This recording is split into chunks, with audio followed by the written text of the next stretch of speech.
The 1st of January marks Haiti's Independence Day, and many celebrate the occasion with Joumou soup. The soup consists of a mix of meat, vegetables, pasta and a squash, for which it is named. The custom started on January 1st, 1804, date of the independence of the country. Rosemary Dorcias is a specialist and cooks this soup every January. The 1st of January is our Independence Day. It is a pleasure for me to make the soup for my family and for neighbors too, because I share with others. It took me 2 hours to prepare it. It was my mother who showed me how to make it.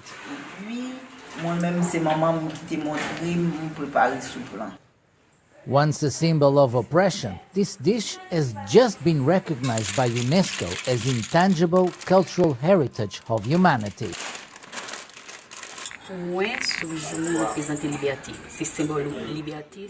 For me, Joumou soup symbolizes freedom, love, union, fraternity. It is independence. Every time we eat it, we should be fully aware that we are free.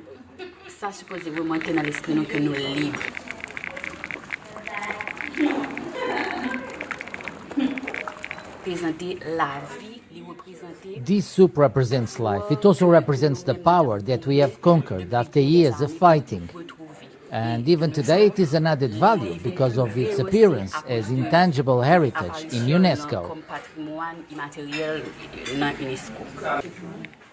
Haiti's Joumou soup is a tradition that dates back more than 2 centuries. Mauritania's former president, Mohamed Ould Abdelaziz, underwent what was described as a successful heart surgery on Saturday evening. Abdelaziz has been in custody since June, facing allegations of corruption. The former president was admitted to a military hospital on Wednesday for urgent care. In a statement issued on Wednesday evening, his family said they feared his physical liquidation by the regime. In early November, the Nouakchott Court of Appeal once again rejected a request for the provisional release of the former president. Last March, Abdelaziz was accused of corruption, money laundering, illicit enrichment, squandering public property, granting undue advantages, and obstructing the course of justice.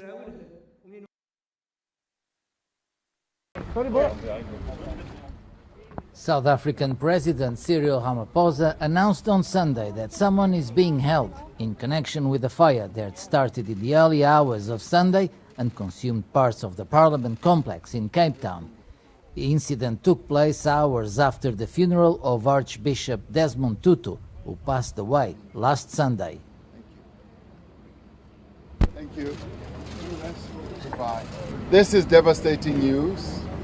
It's a terrible and devastating event, particularly after we gave the Arch what I would call the best send-off yesterday.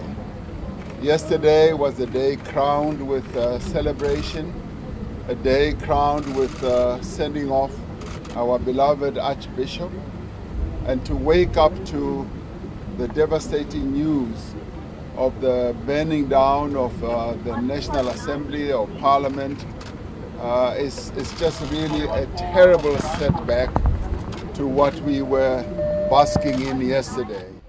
The president added that the sprinkler system did not function as expected and investigations continue.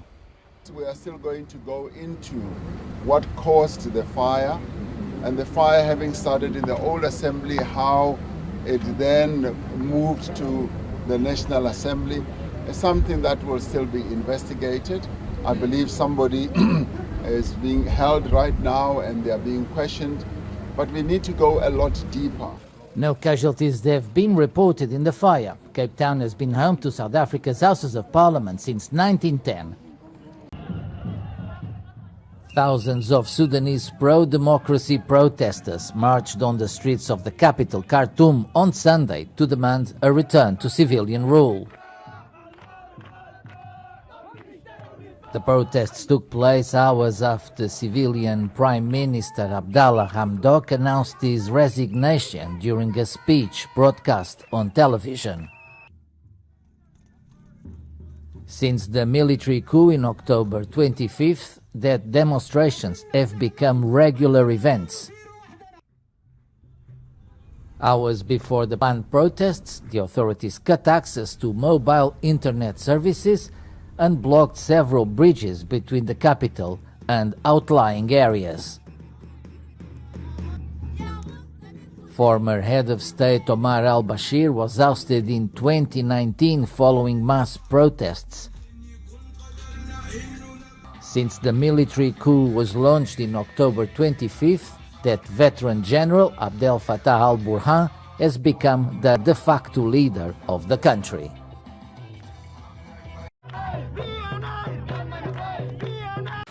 Sudan's civilian Prime Minister Abdalla Hamdok announced his resignation on Sunday following political deadlock and mass protests.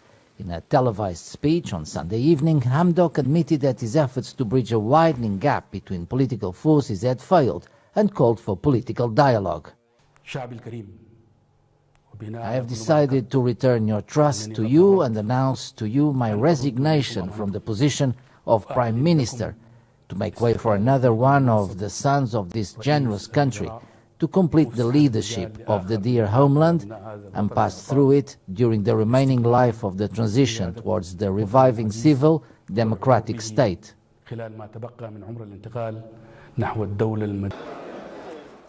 Hamdok warned that the ongoing political stalemate since the military takeover could become a full-blown crisis and damage the country's already battered economy. I tried as much as I could to avoid our country slipping into a catastrophe.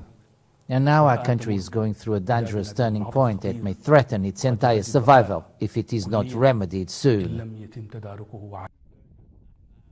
Hours before Hamdok's resignation speech, Sudanese security forces violently dispersed pro-democracy protesters, killing at least 3 people, according to the Sudan Doctors Committee, which is part of the pro-democracy movement. Abdalla Hamdok did not name his successor.